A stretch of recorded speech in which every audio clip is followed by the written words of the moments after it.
আজকে সকালে একজন ভোটার যার নাম হচ্ছে মোহাম্মদ বিপ্লব মিয়া, উনি ভোট দিতে এসে ক্লেম করেছেন যে ওনার ভোটটি হয়ে গিয়েছে এবং উনি ভোট দিতে পারেননি।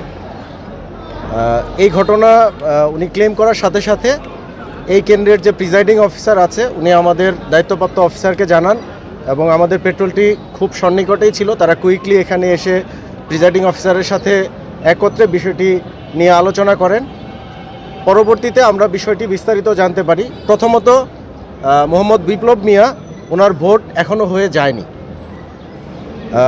ইলেকশন অফিস থেকে যেই লিস্টটি প্রদান করা হয়েছে, লেটেস্ট আপডেটেড যে লিস্টটি প্রদান করা হয়েছে, সেখানে দেখা যাচ্ছে মোহাম্মদ বিপ্লব মিয়া উনি পোস্টাল ব্যালটের জন্য আবেদন করেছেন এবং এই কেন্দ্রে ওনার যেই নির্ধারিত ভোট সেটি অসম্পন্ন দেখাচ্ছে, অর্থাৎ ওনার এগেনস্টে কেউ কোনো ভোট প্রদান করেননি। বাট যেহেতু উনি পোস্টাল ব্যালটের জন্য আবেদন করেছেন, এইরকম একটি ইনফরমেশন ইলেকশন অফিসার লিস্ট থেকে এসেছে, যার কারণে উনি এই কেন্দ্রে ভোট প্রদান করতে পারেননি। হাওয়েভার তিনি জানিয়েছেন যে তিনি কোনো ধরনের পোস্টাল ব্যালটের জন্য আবেদন করেননি।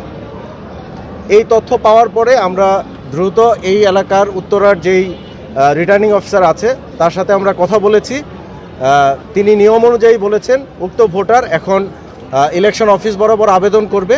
আবেদনের প্রেক্ষিতে দ্রুততার সাথে এটা খতিয়ে দেখে তারা ইলেকশন অফিস সিদ্ধান্ত নেবে তার ভোটটা কিভাবে হবে।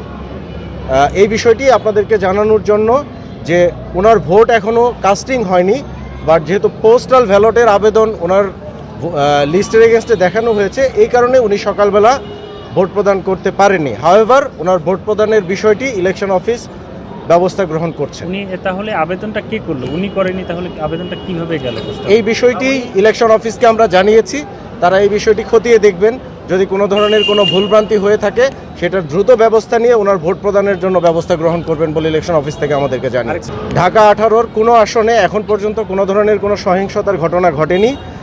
আমরা সর্বোচ্চ ব্যবস্থা নিয়েছি। আমাদের ট্রুপস কনসেন্ট্রেশন প্রত্যেকটা ভোট কেন্দ্রের সাথে আছে এবং যে কোনো ধরনের সহিংসতা ঘটনায় অথবা যে কোনো ধরনের অপ্রীতিকর পরিস্থিতি হলে বাংলাদেশ সেনাবাহিনী সর্বোচ্চ ব্যবস্থা গ্রহণ করবে এবং ইনশাআল্লাহ সর্বোচ্চ ব্যবস্থা গ্রহণ করে জাতিকে একটি সুন্দর, সুষ্ঠু এবং উৎসবমুখর ভোট বাংলাদেশ সেনাবাহিনী প্রদান করবে ইনশাআল্লাহ। এখন পর্যন্ত ঢাকা 18 আসনের কোনো ভোট কেন্দ্র থেকে আমরা এই ধরনের কোনো কমপ্লেন পাইনি।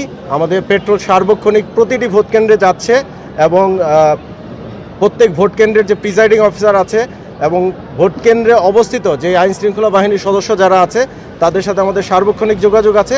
এখন পর্যন্ত ঢাকা 18-র কোনো আসনে কোনো ধরনের কোনো ভোট কেন্দ্রে কোনো ধরনের কোনো বিশৃঙ্খলা সৃষ্টি হয়নি। খবরের কাগজ, নিখাত, নির্ভীক, নিরপেক্ষ।